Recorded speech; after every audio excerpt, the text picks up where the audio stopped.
की खंडोबा आणि म्हाळसाईचा विवाह सोहळा संपन्न होतो।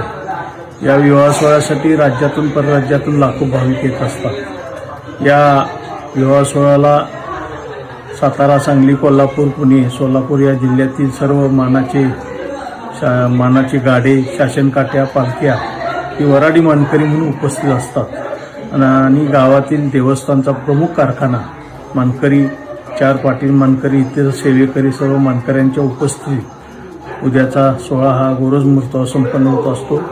या सोहळ्याच्या नियोजनासाठी जिल्हा प्रशासन, देवस्थान कमिटी आणि ग्रामपंचायत या सर्वांच्या माध्यमातून अतिशय चांगल्या पद्धतीने नियोजन भाविकांच्या दर्शनाच्या सुलभतेने होण्यासाठी सर्व नियोजन करण्यात आलेले आहे। त्या पद्धतीनं उद्याची ही यात्रा उत्साहामध्ये पार पडेल ही अपेक्षा आहे।